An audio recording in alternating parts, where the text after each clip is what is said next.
him for the time that he allowed us to have with Sister Ulysses Jean Williams. Amen. Amen. Amen. Truly, truly, truly my sister. And as I said just a couple of Sundays ago, I just knew in my heart that she loved me. She told me often. And I just so appreciate God for allowing us to share the same space. So I feel blessed because of that, and I hope you feel blessed as well. And so we know that a member of our family is gone on, but as the song said, I made it out. Now she can truly say it. She made it out. Now we still here. We got some things to still go through, but she's out of all of that. And so we'll give God the glory for that, and we are going to keep the family in prayer and support them as much as we can support them when you're going through bereavement such as theirs. So we thank God for that, and I thank God for each one of you who are here this morning. So if you have your Bibles, open up with me to Ezekiel, the 15th chapter. I thank God for Brother Shay, who stood in my stead last Sunday and allowed me to go and take care of some Delta business and come on back home without being worried about the study of the Word. So we're in Ezekiel. And just briefly, Ezekiel, the 15th chapter. So in Ezekiel, we are just, come on in. The saints are coming. We're just glad to see them. So Ezekiel, the 15th chapter, as Ezekiel is talking, he's talking about how God is upholding his word.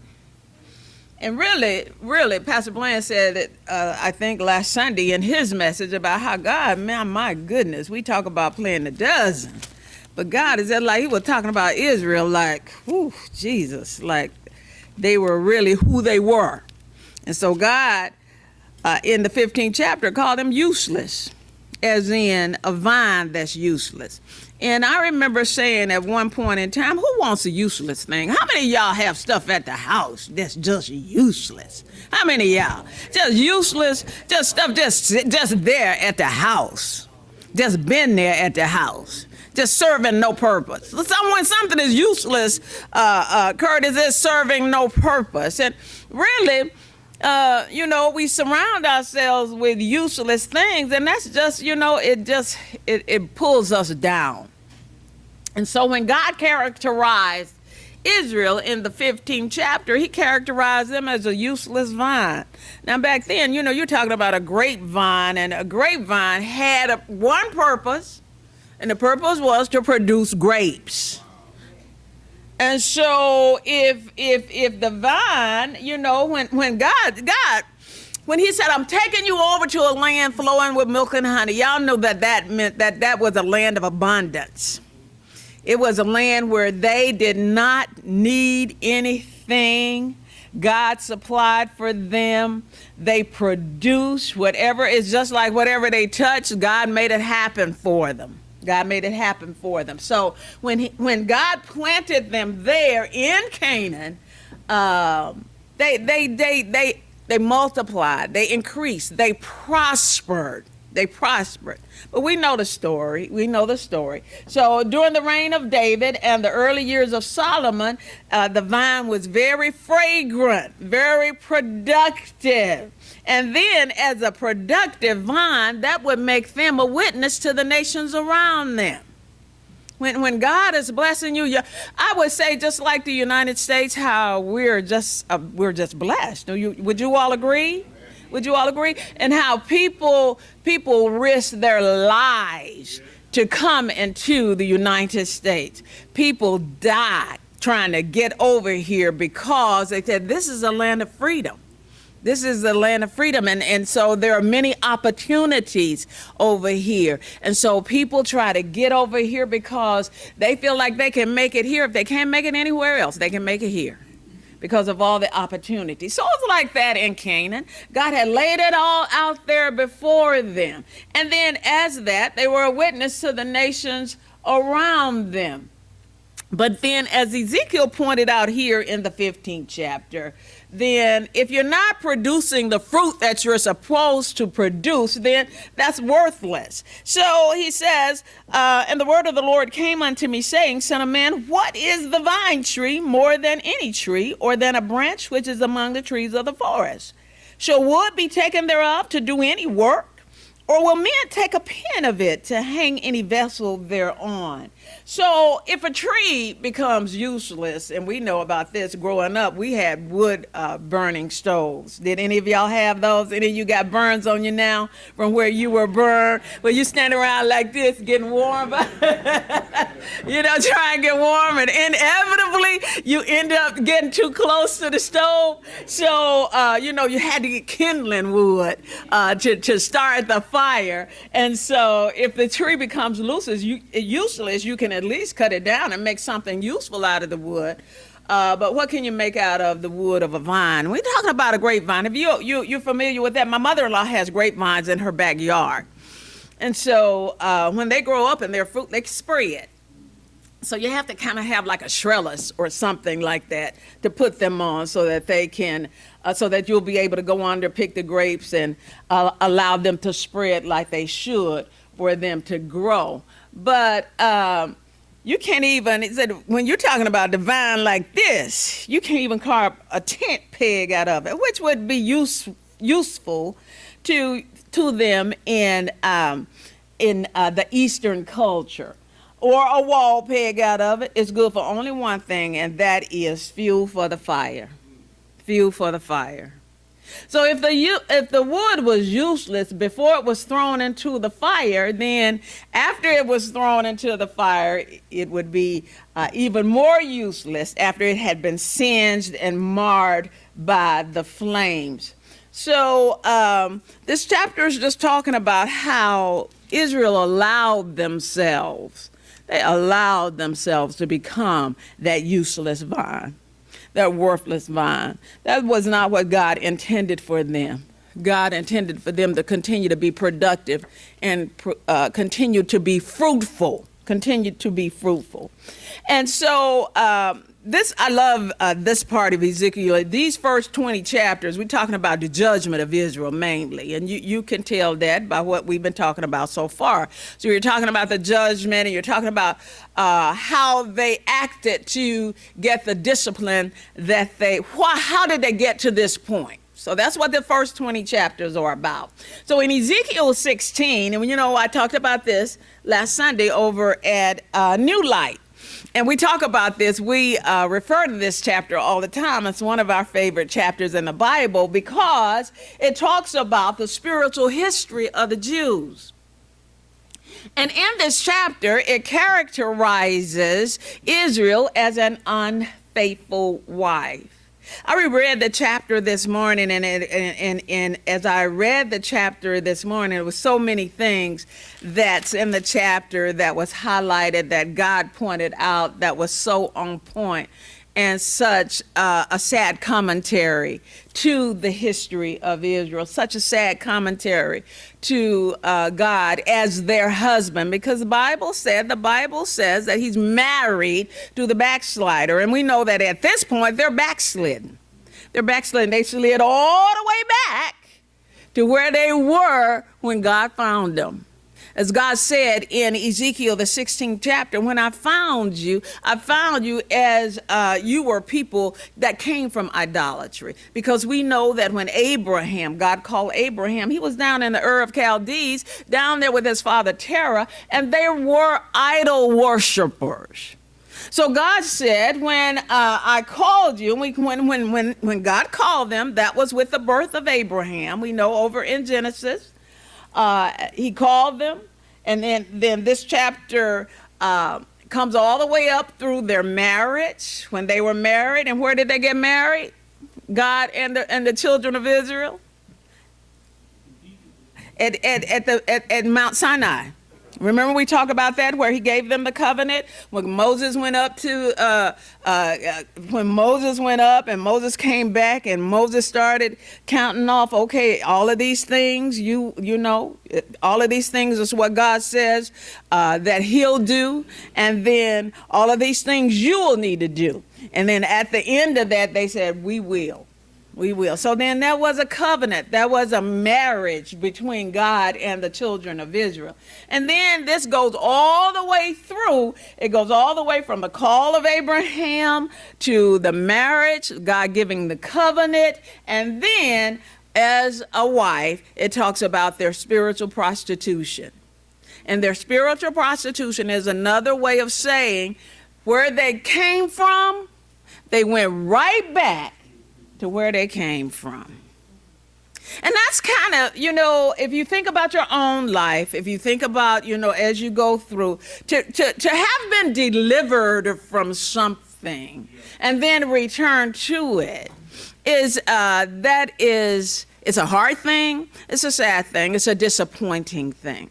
It's a disappointing thing, but it happens. And so then he talks about the consequences that follows their spiritual prostitution. And of course, the consequences are their ruin and their exile over in Babylon. But they had a bad habit of getting together, lamenting to the prophet, lamenting to whomever would listen, that we don't know why God is doing this to us.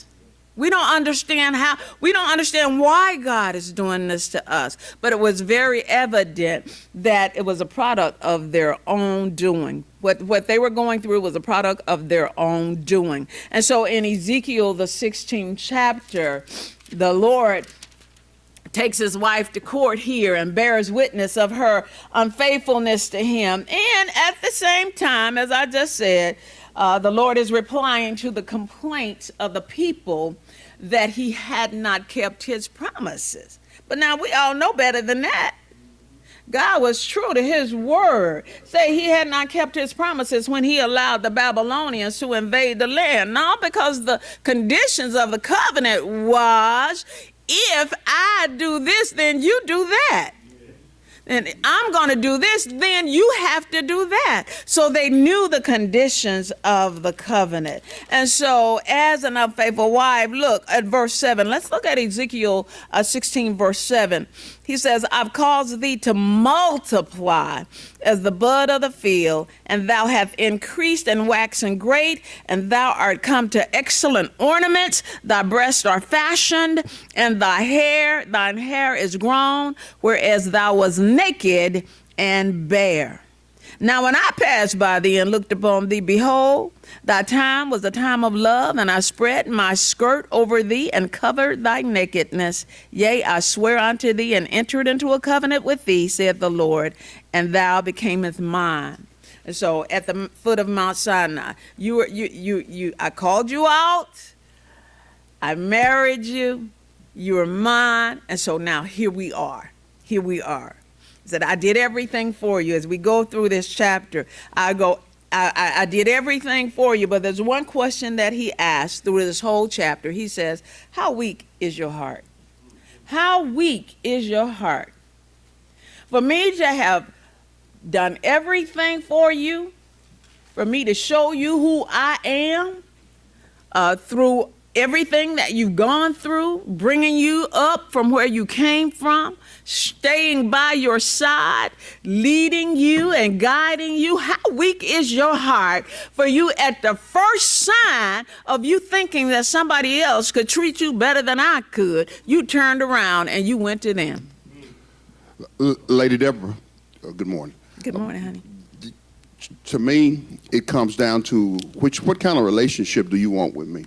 Do you want a love relationship or do you want a business relationship? Now, the love relationship was one where that he just did for them. A business relationship was, you do this and then I'll do that. And I think we have the same problem this morning, is that man wants a business relationship with God. I pay my tithes and then you bless me. I keep your commandments and then you bless me. And until man gets a reasonable assessment of his inability to keep his part of the bargain, then he will not go to the relationship that God actually wants with it. You know, I say all the time, Vandal Jr., and you as well, but I don't know why he said it, but one day he told me, he said, Dad, he said, I don't care about you being no lawyer or nothing like that. You're my dad. I love you. And actually, that's when you actually enter into a real relationship with somebody else, when you realize that it's not about what you got or who you're supposed to be. I just love you. And I see God, even from the Garden of Eden up to this time, just trying to tell man, I just love you. You don't need to know the difference between good and evil. You don't need to do this. But since it's what you want, I'm going to give it to you just to let you see that it will not work. Thank you, Pastor Bland. So let's just stay right there, and just a point of discussion. I want you to turn to the person next to you, because in this is so many spiritual nuggets in this particular chapter. He says, thou renown went out among the heathen because of the beauty, because of everything God did for them. Everybody, you know, Queen Sheba came and said, oh my God, talking to Solomon, the half has not been told. The half hadn't been told. Y'all don't know what he really does have it going on, but you don't even know the half of it. So everybody knew your beauty. Everybody knew about it. He said, but thou didst trust in thine own beauty and played the harlot because of thy renown, and poured out thy fornication on every one that passed by. What his it was. So turn to your neighbor and talk about this for just a few moments. Before we do, do you think that Solomon's error was, you know, because what he had was because God had blessed him, and God just blessed him. He blessed him beyond what you could think. But do you think what the error was that he failed to give God the glory in his heart? I think that he wanted to share God's glory. He gave him glory, but he wanted I think he wanted to share God's glory. And so partly talk to your neighbor about how, because y'all, this happens to all of us. This happens to all of us. So turn to your neighbor and talk about when you see this coming, because I feel like you kind of know when it happens, when you start to trust in your own self and your own stuff and your own ability. What can you do to ward this off when you see it coming? What are some things you can do, or can you even? So take just a few moments to talk about that. Take just a few moments to talk about. But I want to say, what are some things you do or you notice when you begin to trust in your own ability? You get all puffed up? Okay. You get...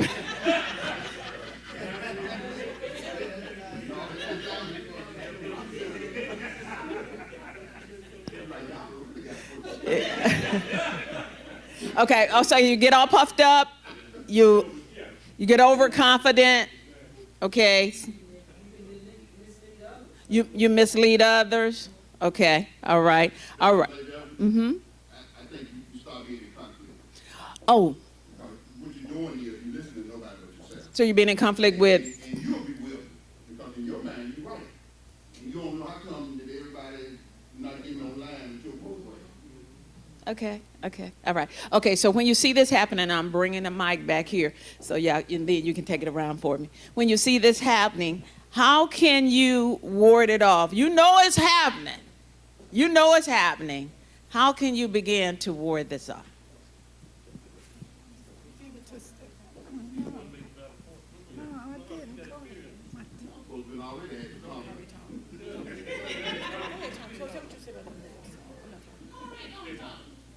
I'll let Carl Ray talk. He's too sorry.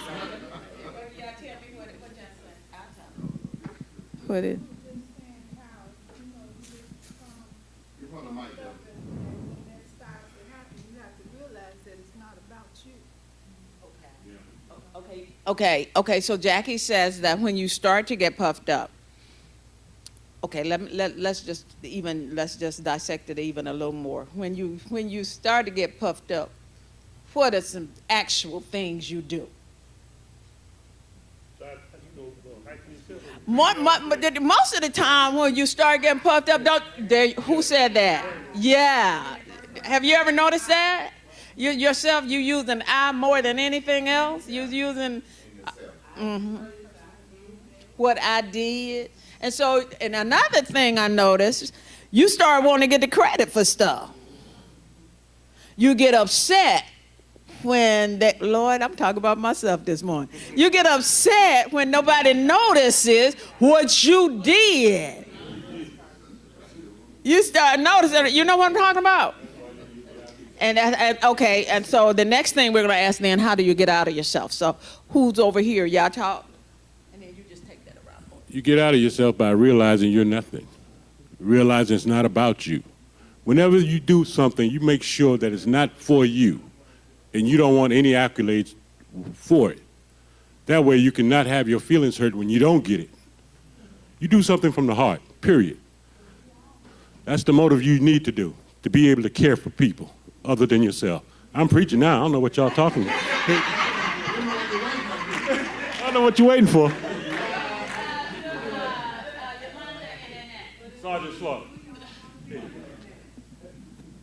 And it's funny, I just had this conversation Friday. When, as a parent, your children are ungrateful. And they are. And as a parent, you have to realize that, okay, it's not about you. You know they're ungrateful, but you love them anyway. That's the way God loves us. We're ungrateful children, but he loves us anyway. Okay? But the thing is, and I was having this with my co-parenter, all they want is stuff from me. They never have anything from me. They're children. They don't have anything for you.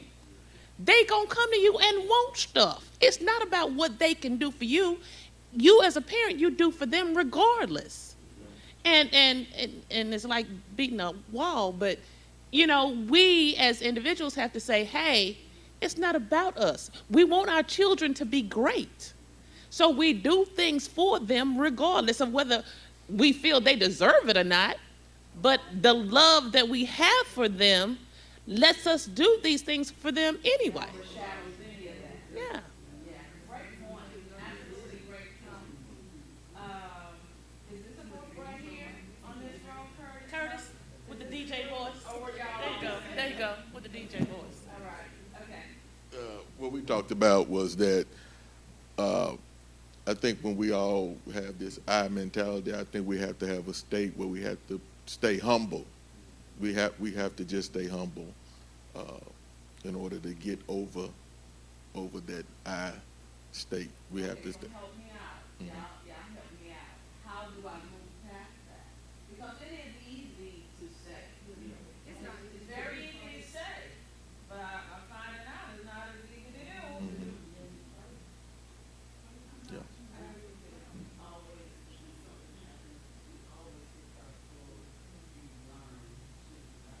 That's a great point. That's a great point. That's a great point. So in everything give thanks. In everything give thanks. And everything realize is Romans 8:28, because God is a filter of all things. Did y'all realize that? There's nothing that happens that he does not know. And so it filters through him. And so all things work together for good. Whether it's, you know, whether anybody ever recognizes us or not,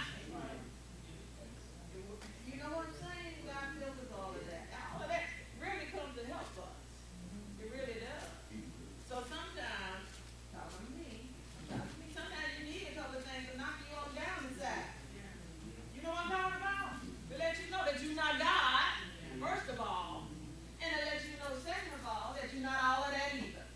I think also that every good thing comes from God, comes from above, and you should give him the glory.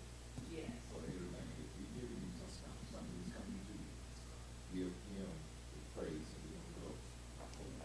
Yes. Okay. You have something? Okay.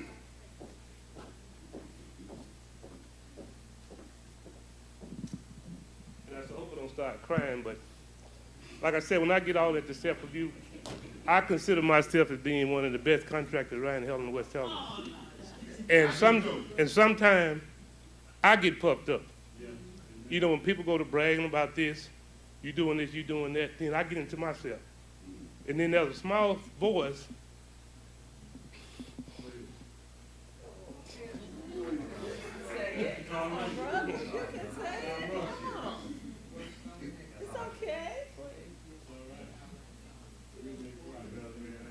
There's a small voice that comes to my mind and to my head that say, if it had not been for me, you wouldn't have the skills that you have.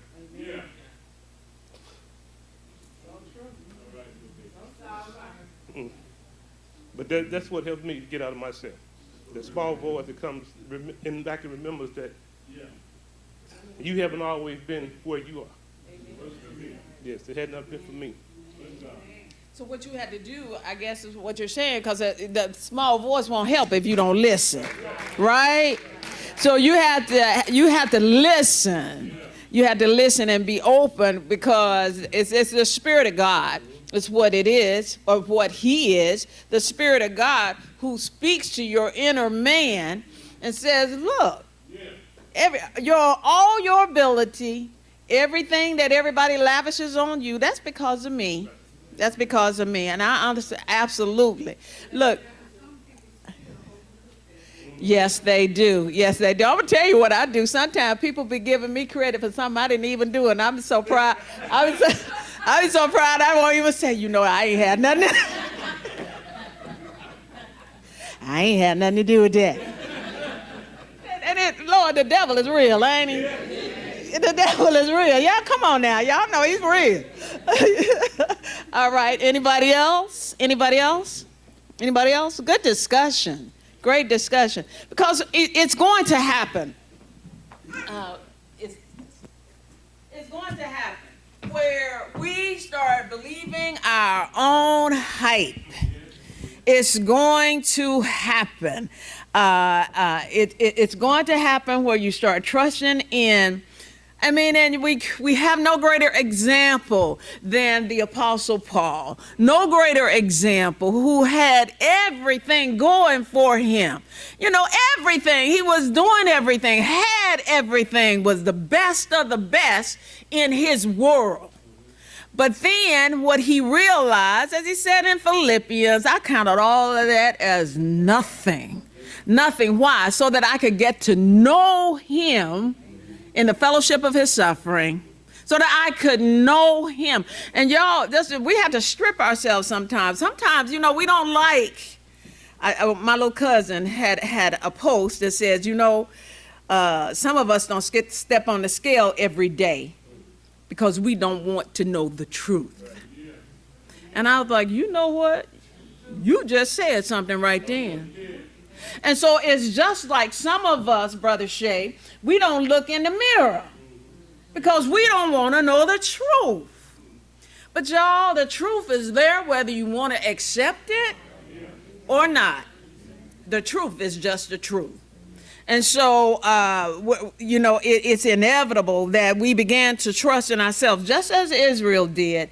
Israel began to trust in their own beauty, and then they got so caught up until they started veering away from God and serving other gods. God said this to them in Ezekiel 16 and verse 17. He said, "Thou hast also taken thy fair jewels of my gold."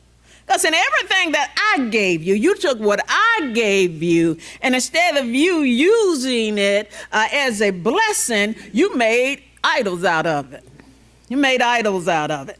He says in verse 22, "And in all thine abominations and thy whoredoms, thou hast not remembered the days of thy youth." In other words, you ain't even where I brought you from. You started thinking it was you.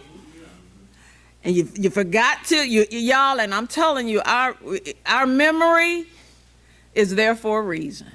We have our memory for a reason. We remember, first of all, where he brought us from. And then we remember what we were like while we were there. And remember that we didn't get here We didn't get here because of who we are or what we have, but because of who he is. He says, when thou wast bare, thou was naked and was polluted in thine own blood. He said, you committed whoredoms with the Egyptians, with the Assyrians. And then he asked the question, as I said earlier, how weak is thine heart? It doesn't matter who it is. There you go. There you go. Lady Deborah, I think the greatest theological, doctrinal question is, how much help does God need? If you look at all of the different denominations, if you look at all the different positions that theologians take, it comes down to how much help does God need? And the truth is none. You know, do we have to wear these kind of clothes? Do we have to go on this day? Do we have to do this? And God really doesn't want us to do anything. And that's the purpose of the cross. A dead man can't do anything. And so you actually are baptized into the cross in order to get rid of you and where he can begin to work through you, because only his work is right. What we call good works is filthy. All your righteousness is filthy rags. That's it. Praise the Lord. Anybody else? And so God begins to talk through Ezekiel and continue to talk about how they were like the worst kind of whore, in that they paid them instead of them paying them. You get me? And so out of all of that, out of everything that God highlighted about their dark, dark history, their dark, dark background, and how very wicked they were, there's one word that showed that God is a God of mercy, that God is a God of grace, and that word is nevertheless. Nevertheless. You've done all of that. You did all of that. But in Ezekiel 16 and verse 60, he says, nevertheless, I will remember my covenant.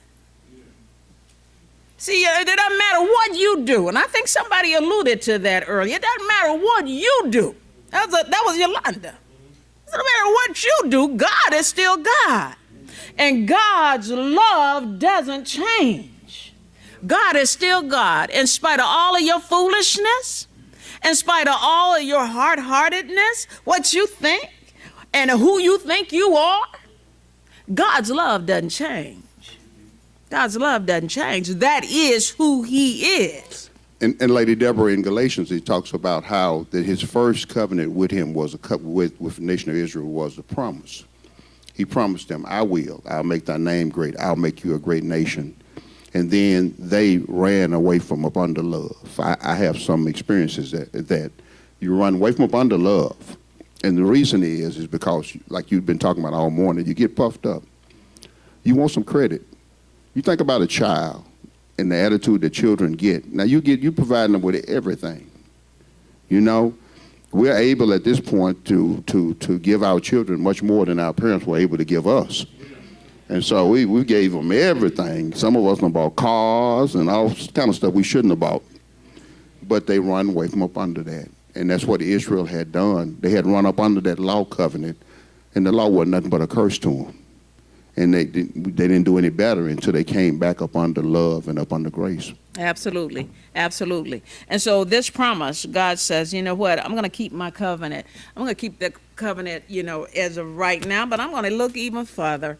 I'm going to look down the road. I'm going to keep the covenant that I'm going to bring, I've created another heart. Take out your stony heart. Write the law on your heart. Write the law on your heart. You have a heart of flesh. Heart of flesh. And so Israel experienced a great love, committed a great sin, suffered a great discipline, going over into Babylon. And here in verse 60, they will experience a great restoration. We know the restoration The restoration actually moves past where they are, and it consummates with the Messiah, Jesus Christ. So he says, nevertheless, I will remember my covenant with thee in the days of thy youth, and I will establish unto thee an everlasting covenant. Just to substantiate that, let's go over to Jeremiah, the 31st chapter. Look at Jeremiah 31. And he said this even through Jeremiah. Jeremiah 31.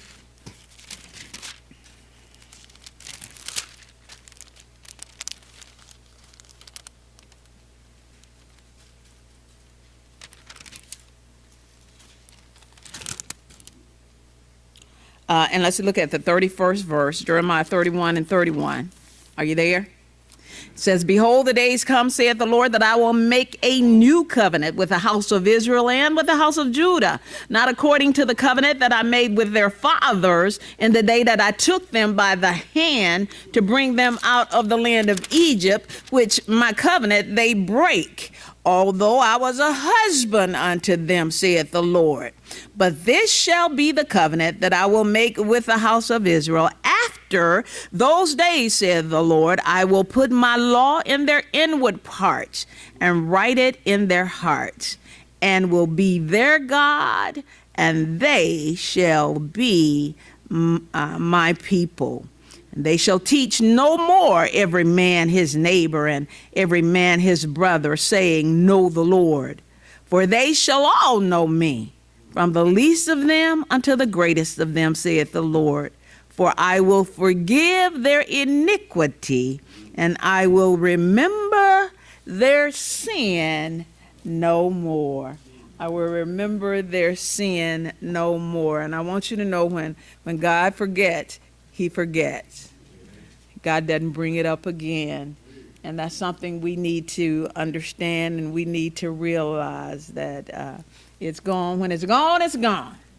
So that's a great chapter. If you just take a look at it sometime, and in your study, in your leisure, it's just a great chapter to go through, to understand how God, you can see all sides of God. You actually can see how it just hurt him for them to behave the way they did.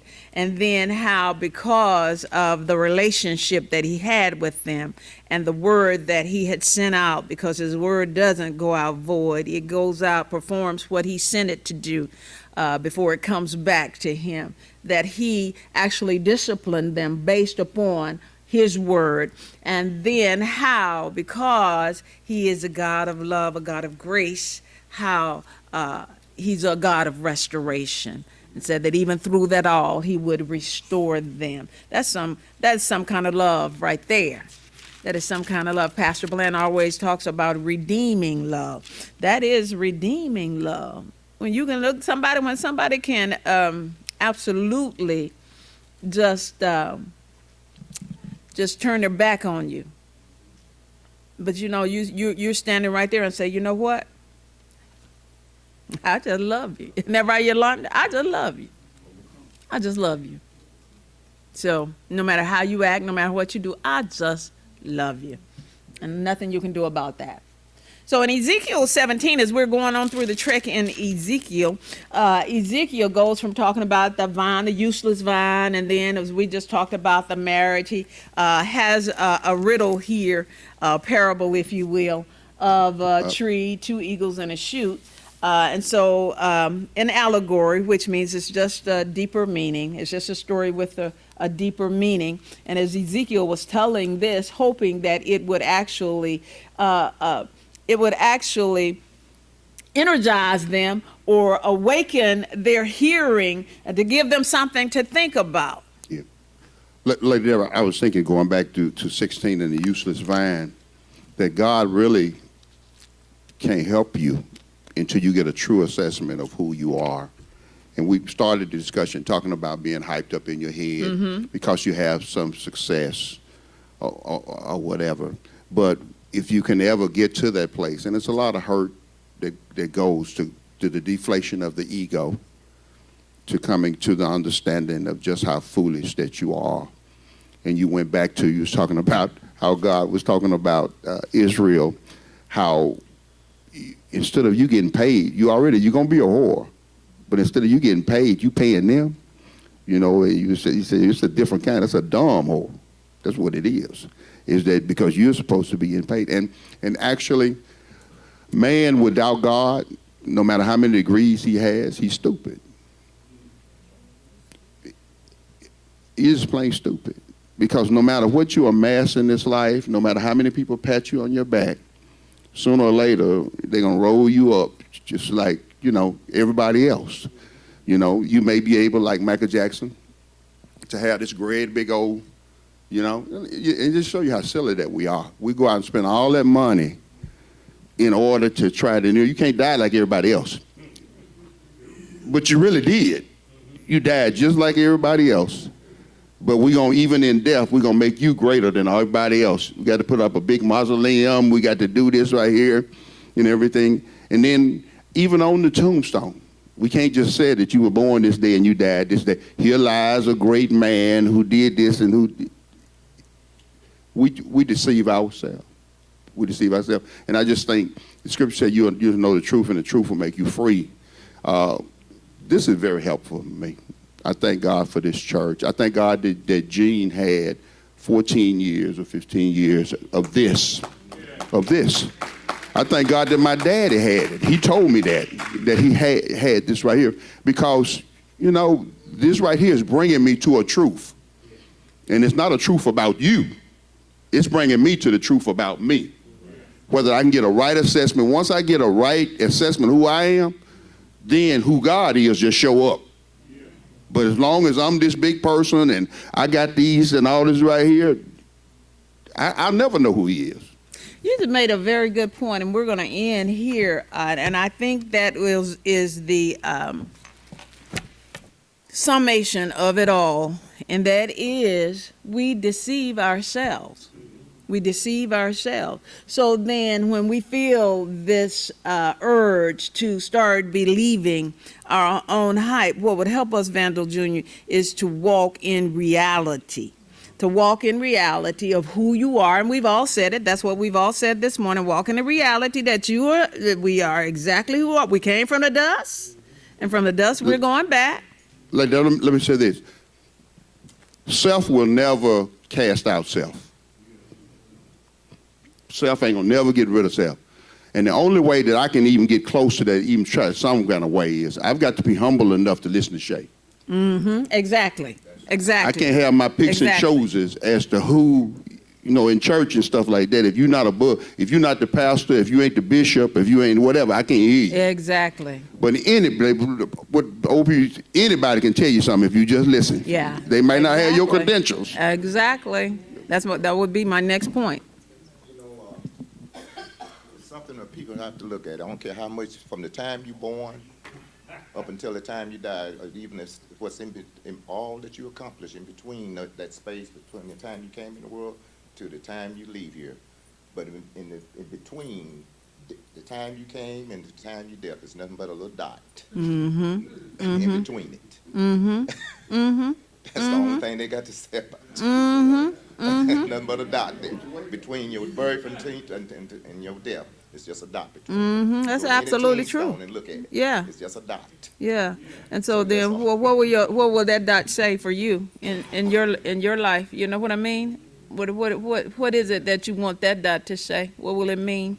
And so, good discussion. I appreciate you all so much for your participation, and we'll pick up here next Sunday. Give the Lord a hand praise, everybody.